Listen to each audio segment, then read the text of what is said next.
argentière, c'est qu'entre 1979 et 2003, eh bien, il y a eu une diminution, sur la partie basse du glacier, il y a eu une diminution de l'ordre de 50-60 mètres. Donc un phénomène assez général à l'échelle de ce massif. Et cette diapo est en là pour illustrer le potentiel des techniques spatiales, haute résolution, pour effectuer ce type de quantification. Mais même cette technique-là n'est pas exhaustive, ne permet pas, enfin, si, elle pourrait, mais c'est un travail qui n'a pas encore été fait. Voilà. Alors, quand on repasse à l'échelle globale, il y a à peu près, je crois qu'il y a environ 300-350 glaciers, il n'y en a pas beaucoup des glaciers renseignés de façon in situ. Et donc il y a un problème de représentativité de l'échantillon des glaciers sur lesquels on effectue des mesures. Et entre le rapport IPCC de 2013-2014 et le précédent en 2007, il y a eu une question qui est à l'ordre du jour, qui était quelle était la représentativité des glaciers prise en compte dans l'hypothèse qu'on fait quand on spatialise tout ça. Et il est possible qu'il y ait une surestimation parce que les glaciers qu'on considère, les fameux 300-400 glaciers qu'on utilise, ne sont pas nécessairement représentatifs de ce qui se passe à l'échelle globale, pour différentes raisons, pour des raisons d'accessibilité, pour des raisons d'échantillonnage dans la taille aussi. Et donc il y a un exercice avec une barre d'erreur. Quoi qu'il en soit, on a une estimation. Donc la contribution de la fonte des glaciers de montagne à la hausse du niveau de la mer, alors ça c'est depuis 1995, c'est d'environ 360 gigatonnes par an, c'est-à-dire 1 mm par an. Ok. Voilà. Regardez la période. Là, on est sur 1995-2008. L'Antarctique plus le Groenland, tout à l'heure, je ne me souviens pas quelle période c'était. 0,8. Bon. Mais enfin, en moyenne, c'est quand même un problème, hein, parce que ça, alors la question qui se pose, c'est que si on a 1 plus 1, 2 mm, versus 3 on va avoir un plot barre dans lequel il y a tous ces millimètres ajoutés et on pourra discuter à ce moment-là si vous voulez.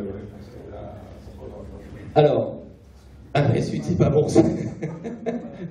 Bon, alors, si on fait la somme des contributions mesurées indépendamment sur les 2 dernières décennies, c'est pas moi qui le dis, là, c'est transparent qu'on m'a confié, sur les 2 dernières décennies, la moitié de la hausse du niveau de la mer calculée par la contribution de la fonte des glaces, la moitié du niveau de la mer est imputable à la fonte des glaces. Glaciers polaires et glaciers continentaux classiques confondus.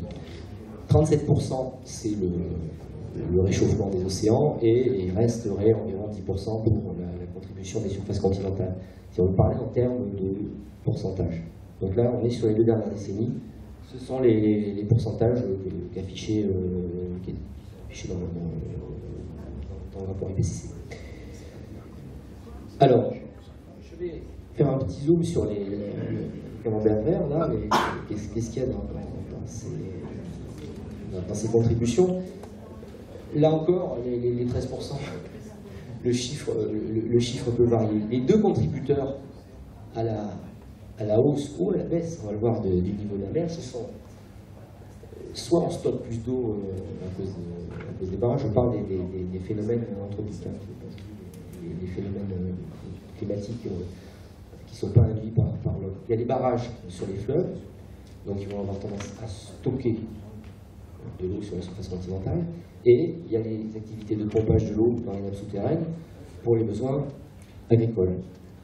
Alors, il s'avère que ces 2 phénomènes, je les présente assez brièvement, sont à peu près du même ordre de grandeur, à savoir 1,5 mm par an, avec très probablement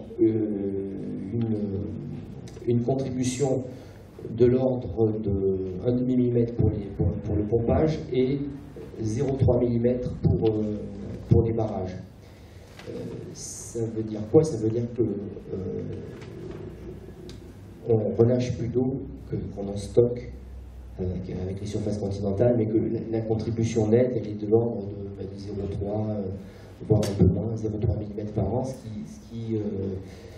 ce qui est assez faible, ce qui est dans le bruit, hein, qui est dans la barre d'erreur qu'on regardait tout à l'heure avec le niveau de la mer. Néanmoins, il y a un rôle, il y a un bilan net. Il faut voir aussi que les barrages, alors ce transparent-là est intéressant parce qu'il présente la construction des barrages de 1900 à aujourd'hui. On voit que dans les années 60, après-guerre, il y a eu une politique de construction de barrages à l'échelle mondiale, qui a son sommet, je pense, dans les années 70, à la fin des années 70, et ensuite une décroissance de la construction des barrages. Donc une fois que les barrages sont en place, de toute façon, on ne va pas modifier le stock, sauf à tous les vidanger simultanément. Donc il y a ce phénomène-là, mais qui tend de toute façon à se stabiliser, étant donné qu'aujourd'hui, statistiquement, on voit qu'on ne construit pas beaucoup de barrages.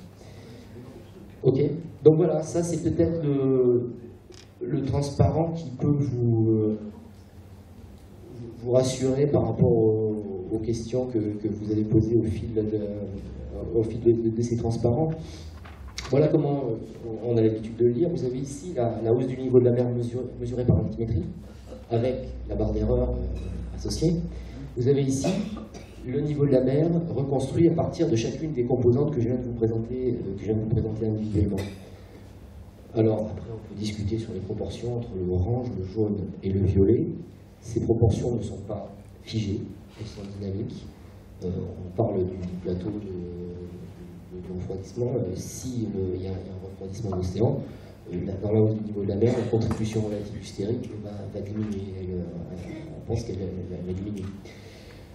Donc, ceci pour dire que d'un côté, on a une mesure satellite, dire homogène, monolithique, qui mesure 3 et quelques millimètres par an, et de l'autre, vous avez des scientifiques dans différents domaines qui vont mesurer qui le Groenland, qui l'Antarctique, souvent c'est les mêmes, mais d'autres vont s'occuper des glaciers, d'autres vont s'occuper de la dilatation des océans, certains vont s'occuper du stock d'eau sur les continents, et quand on somme toutes ces contributions, donc on tombe sur cette barre bleu pâle et dont l'ordre de grandeur est comparable, ce n'est pas strictement équivalent, est comparable à celui que mesurent les satellites. Alors là, je fais référence aux publications de mes collègues qui sont envoyées relativement récentes pendant 2011 et 2012.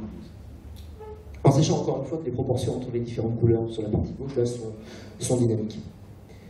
Donc, voilà pour répondre à votre question. Mais je pense que vous n'avez pas grand suspense.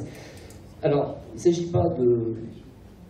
Je ne sais plus, genre quelqu'un me parlait d'El Niño, La Niña, et il disait que finalement on mettait tout sur le dos de El Niño, La Niña. Non.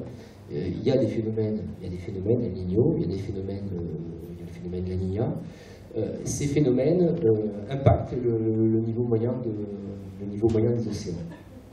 Alors, la façon dont ces phénomènes impactent le niveau moyen des océans est la suivante. Si on enlève la tendance, les 3 mm par an, là, on travaille en anomalie. C'est un fait, c'est un constat, il ne s'agit pas de croire. On regarde la courbe, on voit que le niveau de la mer a auquel on a retiré la tendance, a des anomalies, présente des anomalies qui coïncident, on peut dire les choses comme ça, aux événements El Niño et La Niña. Et là, on est sur le cycle global de l'eau. On est sur le cycle global de l'eau. Il s'avère que durant El Niño, il y a des précipitations sur l'Atlantique, sur le Pacifique Est, que le niveau moyen des océans est impacté par ce cumul de précipitations. Il y a aussi des précipitations sur la partie du bassin amazonien, mais le runoff contribue à vidanger simultanément le débit de l'Amazone contribue à vidanger simultanément le bassin amazonien. Ce qui fait que sur... alors je ne l'ai pas ici, mais voilà. Pendant un épisode El Niño comme 1998, vous avez un déficit de stock en eau, ça c'est issu de la gravimétrie, accompagné simultanément d'un excédent d'eau sur la partie est du Pacifique intertropical. Alors ça, ce sont des phénomènes délicats à expliquer parce qu'ils sont extrêmement complexes. Vous voyez dire que le vecteur dans le cycle de l'eau, c'est l'atmosphère, mais les cumuls se font au niveau du Pacifique intertropical. Et ce qu'on voit, ces fluctuations qu'on voit, la variabilité du niveau de la mer qui vient se greffer sur la tendance de 3 mm, c'est un jeu d'équilibre entre l'hydrologie des surfaces continentales et les transferts d'eau via l'atmosphère qui font qu'il y a des précipitations qui vont affecter le niveau de la mer. Avec une approche à l'échelle globale, une approche conservative, on fait un bilan de masse. Voilà. Alors, la mer ne monte pas de façon uniforme, de même qu'elle ne monte pas de façon linéaire, il y a des fluctuations en fréquence. Elle ne monte pas de façon uniforme à l'échelle du globe. Alors, ce transparent présente la variabilité régionale des vitesses de variation du niveau de la mer d'octobre 92 à août 2013. Donc, vous voyez une hétérogénéité dans le niveau de la mer avec des zones sur le Pacifique ouest cette fois-ci qui présentent des vitesses de hausse supérieures aux autres régions du globe. Alors, si on retire la hausse globale, on obtient une représentation donc, des structures géographiques de cette hausse. Et il s'avère que les structures géographiques de cette hausse coïncident très fortement avec l'expansion thermique dont je parlais tout à l'heure. C'est la répartition géographique de l'expansion thermique qui explique la variabilité géographique de la hausse du niveau de la mer. Alors, je vais parler un petit peu des impacts et avant de finir. Si on fait un zoom maintenant sur la diapo précédente, si on fait un zoom sur les archipels d'îles sur le Pacifique tropical ouest, on voit que ces îles sont concernées par une forte vitesse de hausse du niveau de la mer. Au laboratoire, il y a des méthodes qui permettent de faire du